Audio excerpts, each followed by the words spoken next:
think this is about taking advantage of the growth in mobile penetration, the availability of new technologies to basically make it easier for people to do businesses and buy the things that they need. You spoke about how businesses can monitor their consumer behavior and how they can harness that for the development of the business. So let's go to e-commerce now. It's a digital revolution. What do you think the future of e-commerce is? I think the first wave of e-commerce is just making things easier for people to buy.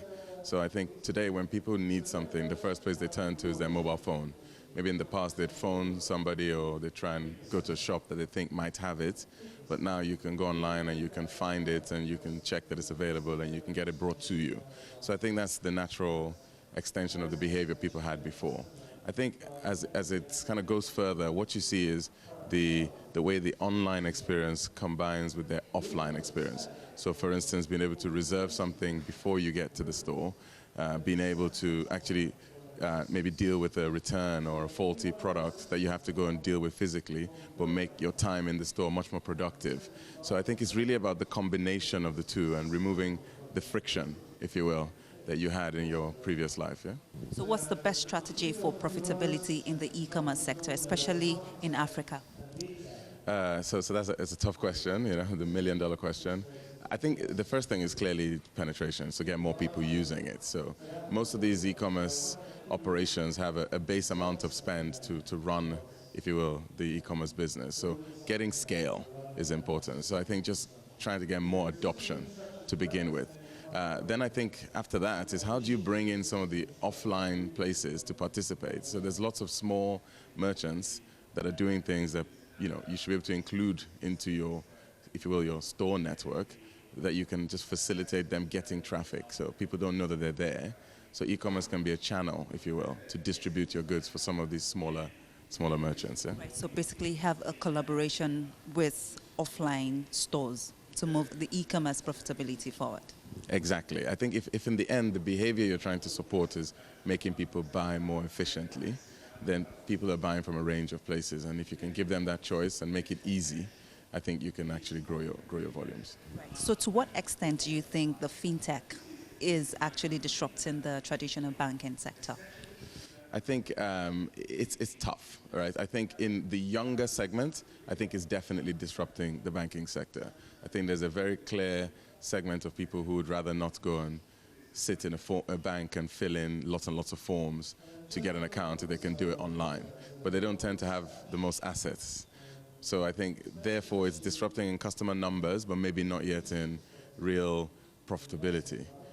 However, at the same time, I think the banks are still doing very, very well, and they're the ones with all the customers. So I think you're going to see a lot more fintechs partnering with banks to see if they can create something special together.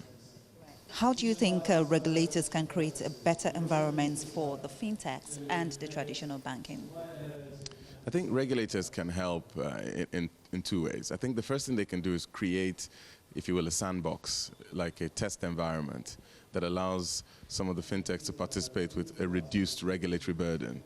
So without having to go through all the processes, or at least speeding up the processes to allow them to actually participate in the sector, I think would be very helpful. I think the second thing that they could really do is to review some of the rules. So particularly around KYC and onboarding. Do you really need all the things that you would have needed in the past to authenticate somebody? The world has changed a lot. Are there other markers that we can use to quickly onboard somebody? And across a range of areas, how could you really review the rules to take advantage of the way people live today and the kinds of capabilities that are available, rather than forcing people to do things with rules that were written in a completely different era? And it's a digital world, so how can businesses become competitive in this new revolution?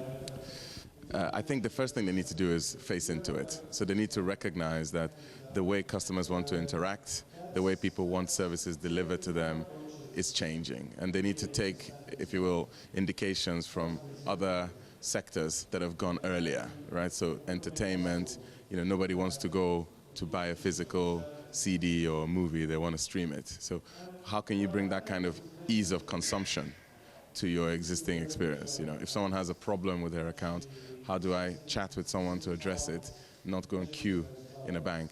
So it's really about looking at the way you're doing business and systematically reviewing where you can use technology to make things simpler. And what's the role of talents in building all of this?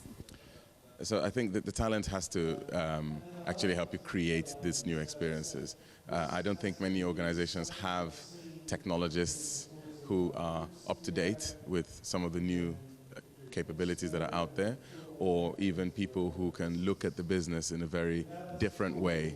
You know, so you might ask, why didn't some of the existing transport companies create a Taxify or an Uber, right? So because they either didn't have technology skills to build the app, or they just didn't have people that could sufficiently stand back from the way the business was currently running and come up with a new way of doing it.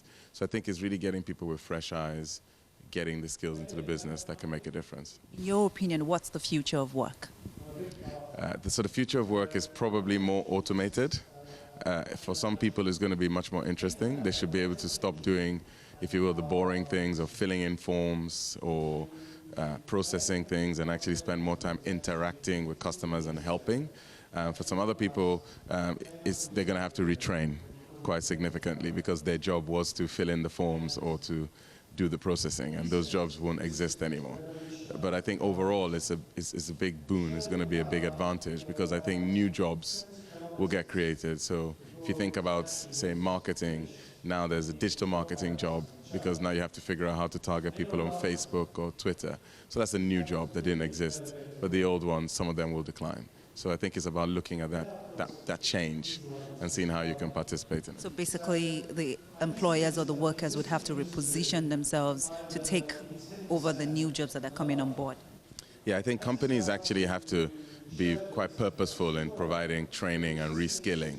Otherwise, I think they're going to create a lot of problems for themselves, because there's going to be a lot of people who suddenly are not needed in the same way, and that could cause a lot of upheaval. So companies should be quite proactive in identifying the populations of employees that need more support, more training to be able to work in the new way. So as a simple example, take your marketing function. Who are the people there that need to learn how to do digital marketing? And how do you provide the training to do that, as opposed to just, if you will, fire them and hire the new set of digital marketers?